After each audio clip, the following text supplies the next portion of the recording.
કેમ મુંબઈમાં સર્જાઈ પાણીની મહાકટોકટી?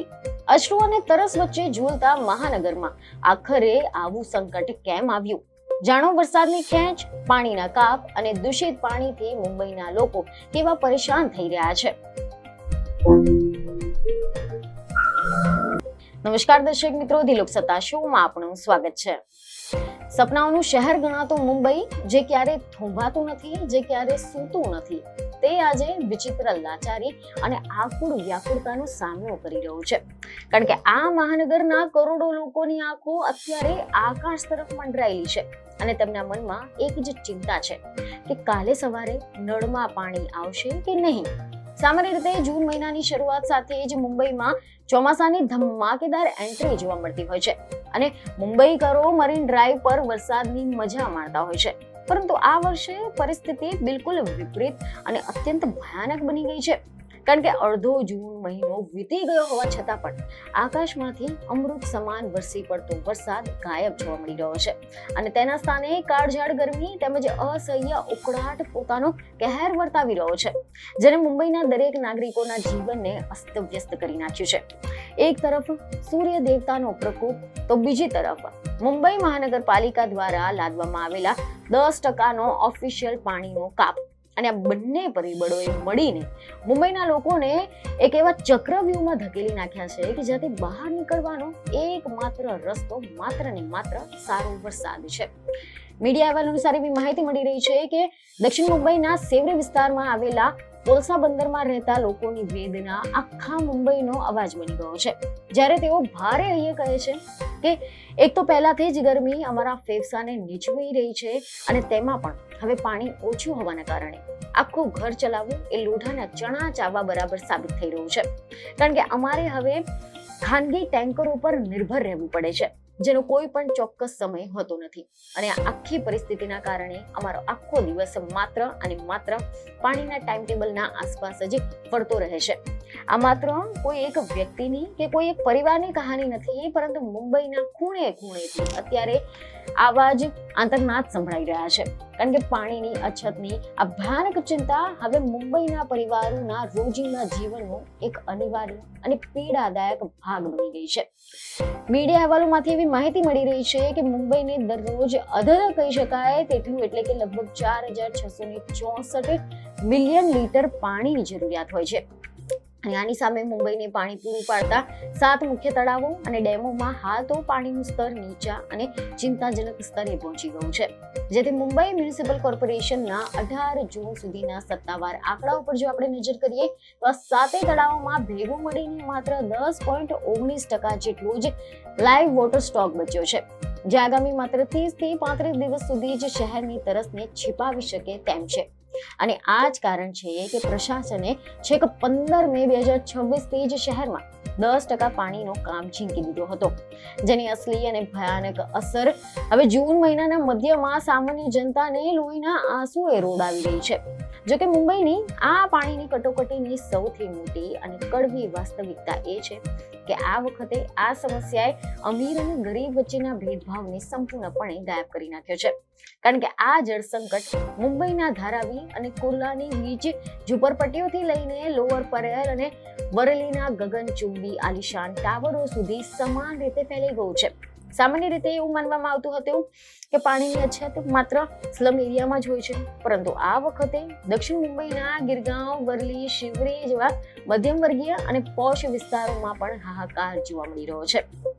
જ્યાં પહેલા જ રોજ નિયમિતપણે 2 કલાક પૂરતા ફોર્સથી પાણી આવતું હતું, ત્યાં હવે મ્યુનિસિપલ કોર્પોરેશન દ્વારા સમયને ઘટાડીને માત્ર 1.5 કલાક કરી દેવામાં આવ્યો છે.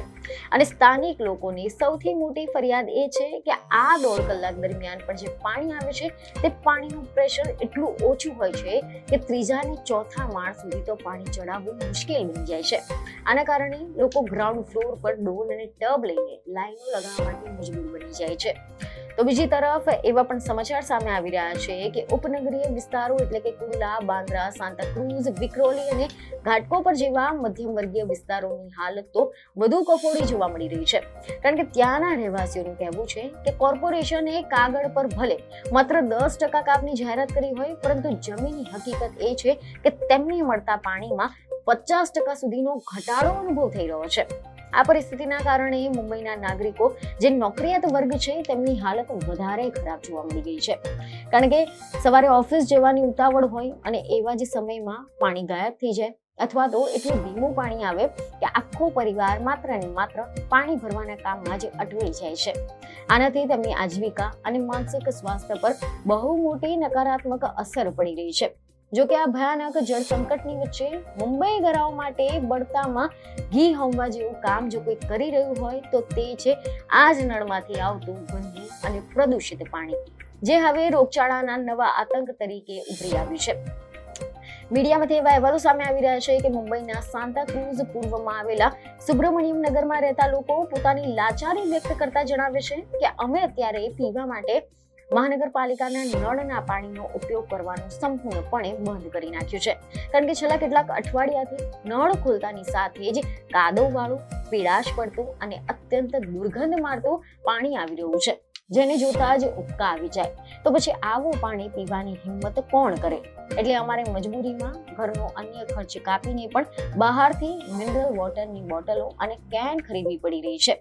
આ જ વિસ્તારના અન્ય એક જાગૃત નાગરિકે પણ જ્યારે આ પ્રદૂષિત પાણીની ગંભીરતાને સમજીને પોતાના ખર્ચે નળના પાણીના સેમ્પલ લઈને લેબમાં પરીક્ષણ કરાવ્યું. તો પછી લેબના રિપોર્ટ જોઈને તો એમનું આખું બિલ્ડિંગ ચોંકી ગયું હતું. કારણ કે એ પાણીમાં બેક્ટેરિયા અને હાનિકારક તત્વોનું પ્રમાણ એટલું વધારે હતું કે લેબે તેને પીવા માટે સંપૂર્ણપણે અયોગ્ય જાહેર કરી નાખ્યું. તો બીજી તરફ પાણીની આ અછતે મુંબઈના મધ્યમ અને ઉચ્ચ મધ્યમ વર્ગના જે ખિસ્સાઓ છે તેમના માટે એટલો મોટો આર્થિક બોજો નાખી દીધો છે કે લોકોનું બજેટ હવે સંપૂર્ણપણે ખોરવાઈ ગયું છે. કારણ કે જ્યારે સરકારી નળ સુકાઈ જાય છે ત્યારે ખાનગી વોટર ટેન્કરો જ એકમાત્ર સહારા તરીકે બચે છે, જેનો ફાયદો ઉઠાવીને મુંબઈના કેટલાક ટેન્કર માફિયાઓ બેફામ જોવા મળી રહ્યા છે. ગોરેગાંવ, અંધેરી, નહેરુનગર, ઘાટકોપર અને વિક્રોલી જેવા વિસ્તારોની મોટી હાઉસિંગ સોસાયટીઓ કે જ્યાં હજારો પરિવારો રહે છે, તેમને સોસાયટીના કમ્પાઉન્ડમાં જે આવેલા બોરવેલ છે તે સુકાઈ ગયા હોવાથી રોજબરોજના વપરાશ માટે હજારો રૂપિયા ખર્ચીને ખાનગી ટેન્કરો મંગાવવા પડી રહ્યા છે. જોકે પાણીની આ સમસ્યા મુંબઈમાં વર્ષોથી ઉનાળાના અંતમાં થોડાક દિવસો માટે આવતી હતી, પરંતુ આ વર્ષે તો પરિસ્થિતિ એટલી હદે વણસી ગઈ છે કે મધ્યમ વર્ગીય પરિવારોએ હવે દૂધ અને શાકભાજીની જેમ પાણીનું પણ બજેટ અલગથી બનાવવું પડી રહ્યું છે, જે તેમના માટે આર્થિક સંતુલનને તોડી રહ્યું છે. જેથી પરિસ્થિતિ હાથમાંથી બહાર નીકળી રહી હોવાનું જોઈને મુંબઈ મ્યુનિસિપલ કોર્પોરેશને પણ પીવાના પાણીના પુરવઠાને બચાવવા માટે અત્યંત કડક અને અભૂતપૂર્વ નિયંત્રણો લાદવાની શરૂઆત કરી નાખી છે. એવા અહેવાલો સામે આવી રહ્યા છે કે જેમાં 17 જૂનથી જ સમગ્ર મુંબઈ શહેરમાં બાંધકામ પ્રવૃત્તિઓ માટે આપતા જે પાણીના જોડાણો છે તેને કામચલાઉ ધોરણે સંપૂર્ણપણે કાપી નાખવામાં આવ્યા છે. તેમજ નવા બિલ્ડિંગોને આપવામાં આવતા કનેક્શનો પર પણ સ્થગિત કરવામાં આવી દીધા છે. અને આના ઉપરાંત શહેરના તમામ મોટા સ્વિમિંગ પુલોને મ્યુનિસિપલ વોટર સપ્લાય બંધ કરી દેવામાં આવ્યું છે. અને ઔદ્યોગિક, વાણિજ્યિક તેમજ મોટા સ્પોર્ટ્સ ક્લબોમાં પણ પાણીના વપરાશમાં સીધો જ 20% મોટો કાપ મૂકી દેવામાં આવ્યો છે. તેમજ જો કોઈ નાગરિક ગાડીઓ ધોવા માટે પાઇપો લગાવીને રસ્તા સાફ કરવામાં પાણીનો બગાડ કરતા પકડાશે તો તેની સામે ભારે દંડ અને કડક કાનૂની કાર્યવાહી કરવાની પણ ચેતવણી આપવામાં આવી છે. જો કે આ અંગે નિષ્ણાતોના મતે આ આખી કટોકટી પાછળ વૈશ્વિક સ્તરે જોવા મળતી અલ નીનોની ઘાતક અસર, આબોહવા પરિવર્તન એટલે કે ક્લાઇમેટ ચેન્જ અને મુંબઈના આડેધડ થઈ રહેલા શહેરીકરણના કારણે જળ સંસાધનો પર જે અતિશય દબાણ આવી ગયું છે તે જવાબદાર છે. અને હવે મુંબઈગરો માટે એકમાત્ર આશાનું કિરણ ભારતીય હવામાન વિભાગની એ આગાહી છે કે જેમાં એવું જાણવા મળી રહ્યું છે કે આગામી અઠવાડિયામાં અરબી સમુદ્રમાં સિસ્ટમ સક્રિય થવાના કારણે મુંબઈ અને તેના કેચમેન્ટ વિસ્તારો એટલે કે ડેમ સાઇટો પર વરસાદની તીવ્રતામાં ભારે વધારો થવાની સંભાવના છે. કારણ કે જો આગામી થોડા દિવસોમાં મુશળધાર વરસાદ નહીં પડે તો પછી આ આર્થિક પાટનગર પાણીના એક ટીપા માટે ત્રાસી જશે. એટલે અત્યારે તો આખું મુંબઈ માત્ર એક જ પ્રાર્થના કરી રહ્યું છે કે હે વરુણ દેવ, હવે તો વરસો અને આ તરસ્યા મહાનગરને આ ભયાનક સંકટમાંથી મુક્તિ અપાવો. તો હવે આ વિષય પર તમારું શું કહેવું છે તેમને કમેન્ટમાં જરૂરથી જણાવો. બીજને ખબરો સાથે ફરી મળીશું. ધન્યવાદ.